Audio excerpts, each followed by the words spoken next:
Hi everyone and welcome back to my channel. This is a little bit of a shorter reading vlog for this video because I just was struggling to get motivation to film in the first place, so I'm focusing on one or two books while just catching up on some life stuff and doing some cooking and watching movies. So hope you enjoy and thanks so much.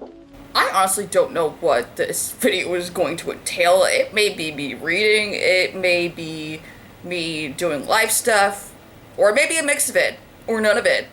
We'll find out as the video goes along. Well, anyway, we're at the end of February-ish already. It's Sunday the 23rd. So I'm thinking, since filming content at the end of the month seems to be my thing, I will take you guys along with me for a week, and then that way we can get prepped for March and start spring cleaning and prepping for spring. I won't lie, spring's probably not my favorite season of the year. I am very much more of a fall girly. I've become a little bit more of a fan of summer just because of some of the recent experiences I've had, but spring is probably at the bottom of the list for me. So I'm trying to slowly find ways to enjoy that time of the year. So I'm probably gonna see what I can do to maybe get myself excited for it coming up. But other than that, I'm gonna continue just doing a regular week of reading, show you guys what I'm reading, and just do some general life checkups and go from there. So what's on my agenda for today? I'm getting some laundry done, and I'm gonna do dinner with my parents tonight, and I'm probably gonna also do a walk with my sister when she gets off work. And what else? Probably gonna look around, maybe see what's available for minimal spring stuff, just so that way I can at least get like a tablecloth for my table and maybe like a decoration or two. I'm not gonna go crazy about it. But most importantly, what I'm really excited for today is that I'm going to see The Monkey, the new horror movie that has Theo James in it. It's done by Osgood Perkins. So I've been wanting to see it since probably the trailer came out for it. I actually have not seen Longlegs by Osgood Perkins, so I need to add that to my watch list eventually. But The Monkey, I've heard it's supposed to be crazy, so I really want to go see it. There's a showing at noon, so I'm thinking I probably might go to one of the theaters that I haven't been to in a little bit. So I'm gonna go do that, walk around, and hopefully squeeze in some time to read. Here we go.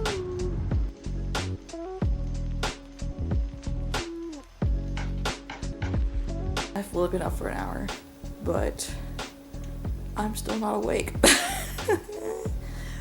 Alright. Oh my god, my voice sounds like a frog. Good morning, everyone. We're on Monday right now. I had a great time at the movies. I had a great time with my family. We ended up having just like a little cookout, and we did a little bit of fire pit time, which was fantastic. The Monkey, that movie was crazy. I didn't really know what to expect going into it. Yeah, so it's based on a Stephen King novel, well, short story, and I didn't really know a whole lot about it going into it. I just knew that this monkey was caught causing Final Destination-esque deaths in this town, and the lead character, played by Theo James, has to sort of like keep the monkey in check throughout the entire time. But that was, in a weird way, comical. Like, I wasn't expecting the movie to be so funny, and there are just so many moments where the people in the theater with me were just cracking up and laughing, and we were just making ourselves laugh from hearing each other's laughter. So that was probably my favorite part of going to see that movie. So I think I would probably maybe give it like 4 to 5 stars if I would give it a rating. So it's definitely, I think, worth watching at least once if you want to surprise yourself soon. So there's that. I also finished Heartstopper 4 yesterday afternoon.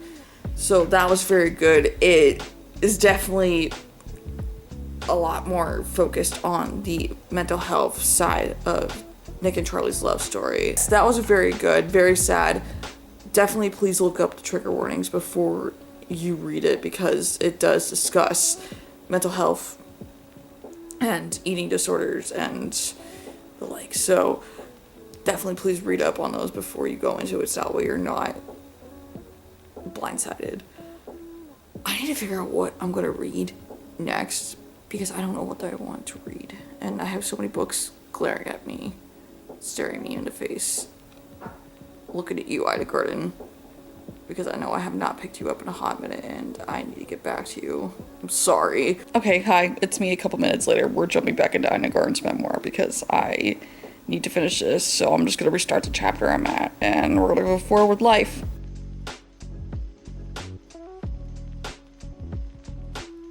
Hello. I know I've not filmed in like a day or two, but I'm making progress in this book. Finally, we're getting there. It's just being slow. I did a lot of reading yesterday when I went to my dentist appointment. I also have been trying to do a new audiobook too, because I've been trying to get back into my audiobook grind, and I ended up getting through Libby the audiobook for Out There Screaming. That's edited by Jordan Peele, who is the director of Get Out and Us and Nope. So I have just finished the second short story in this collection, so I'm very excited to keep going with that. It's like 14 hours long for the audiobook, so I'm like probably about like an hour and a half into it. That's been good so far. I like the stories. So I'll keep going and I will catch up with y'all later.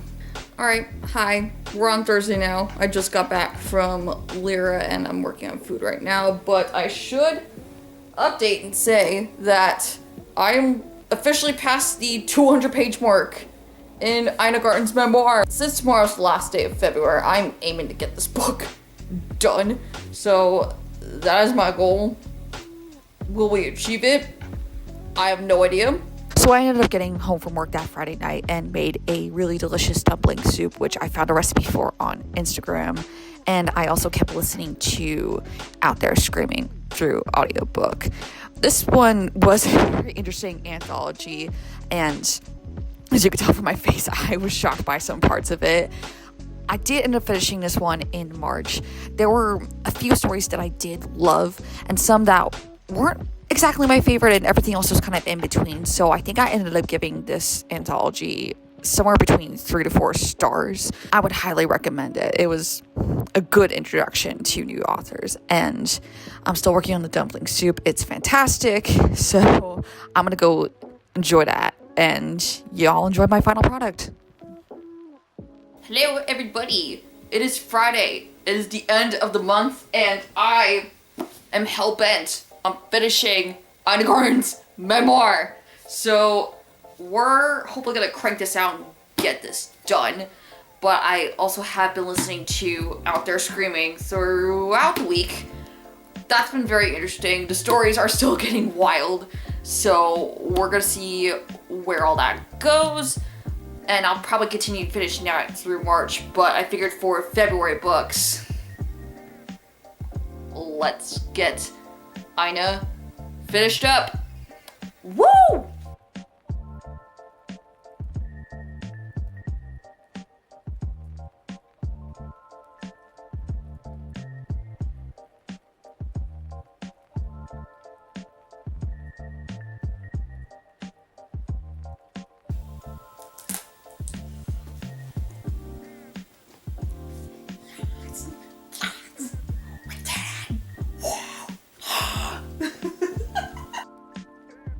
Hello, good morning. We're now in March, and I had a little bit of time to process my feelings for Ida Garten's memoir, Be Ready When the Luck Happens.